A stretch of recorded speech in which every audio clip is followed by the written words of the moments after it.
Iran के भीतर क्यों बार बार ये कहा जा रहा है कि ग्राउंड ऑपरेशन में बहुत बड़ा खतरा है, मतलब नामुमकिन न भी कहें तो बहुत मुश्किल है। अब सुमित चौधरी इकलौते वो रिपोर्टर हैं इंटरनेशनल मीडिया के जो ईरान के भीतर गए, रिपोर्टिंग की। इस युद्ध की जो तस्वीर हम देख रहे हैं उसमें सुमित ने बताया किस तरीके से ईरान की तैयारियां रही हैं।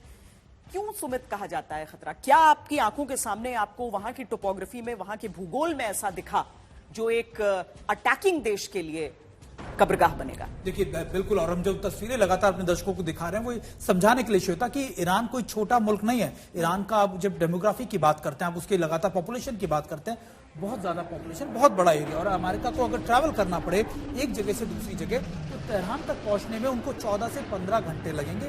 ग्राउंड फोर्सेस की बात की जाती है तो अभी जो पॉसिबल है, खर्ग आइलैंड की हमने बात की, हमने बताया कि कैसे 50 किलोमीटर है वो बुशेर से, लेकिन बुशेर से भी अगर जाना पड़े या बंदर अब्बास से जाना पड़े तो 14 घंटे का मिनिमम डिस्टेंस लगेगा।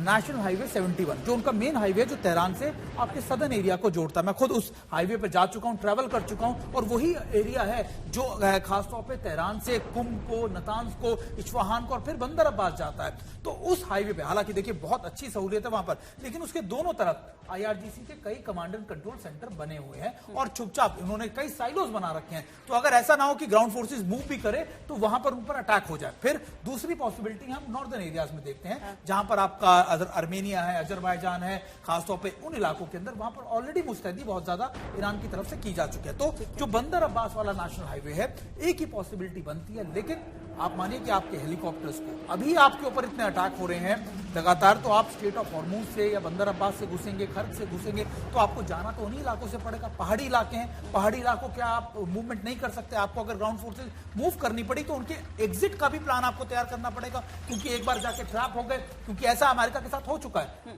1980 के अंदर।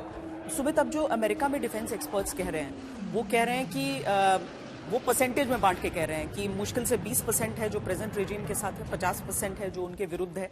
ऐसे में क्या हम ये समझें कि अगर जो, क्योंकि स्पेशल फोर्सेस की बात हो रही है, एयरबोर्न फोर्सेस की बात हो रही है, अगर वो पैराड्रॉप होते हैं कुछ की इंस्टॉलेशंस को अपने कब्जे में लेने के लिए, क्योंकि ध्वस्त तो वो करते जा रहे हैं, क्या ये संभव है कि सड़क के रास्ते से नहीं बल्कि उनकी जगहों पर सीधे आप पहुंच जाए? देखिए, आप डिप्लॉय उतार तो सकते हैं। मैं आपको 1980 का एग्जांपल दे रहा था। 1980 में अमेरिका ने अपने काउंसलेट के लोगों को छुड़ाने के लिए कुछ ऐसे ही ऑपरेशन चलाया।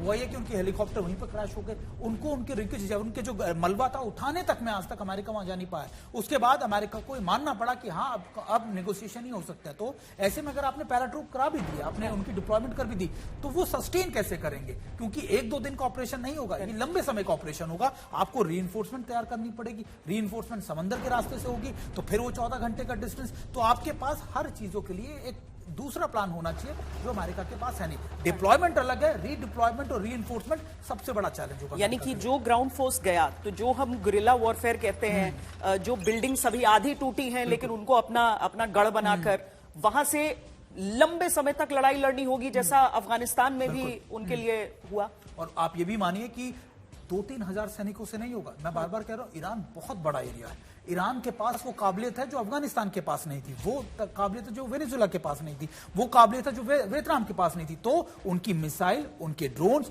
उनके लड़ाके, या फिर आप उनको आप मिलिशिया कह लीजिए, आप उनके लोग कह लीजिए, या वो हर जगह फैले और बहुत तादाद में है। और पहाड़ का हिस्सा कितना है पूरे ईरान में अगर देखें? बिल्कुल श्वेता, वैसे तो ईरान को पहाड़ी इलाकों में से एक ही माना जाता है। और उन्होंने रोड्स का या फिर IRGC की डिप्लॉयमेंट भी ऐसी जगहों पे कर रखी है जहां पे उनके पास नेचुरल शेल्टर्स हैं, नेचुरल शील्ड्स है। तो ऐसे में आप मानिएगा कि इतना आसान नहीं होगा अमेरिका के लिए। लेकिन हाँ, सबसे बड़ा चैलेंज होता है खासतौर पे कि आपको जो वहां के लोकल कितना सपोर्ट करता है। अफगानिस्तान में वो सपोर्ट था, ईरान में वो सपोर्ट नहीं है, क्योंकि यहां पर अब लोग ये मानते हैं कि हमारे देश पर हमला है, हमारी नेशनल सिक्योरिटी पर हमला है और हमारे एक तरीके सिविलाइजेशन पर हमला है। तो ईरान के लोग उस तरीके से तैयार नहीं होंगे जैसे अफगानिस्तान में हुए थे। तो कहने के लिए चीजें सिंपल होती हैं, पर जब आप ग्राउंड की बात करते हैं तो बहुत उलझ जाता है पूरा मामला, और अमेरिका इन्हीं चीजों को मुमकिन है कि आंकने के बाद ये फैसला नहीं ले पा रहा है। शुक्रिया सुन। बहुत बहुत शुक्रिया।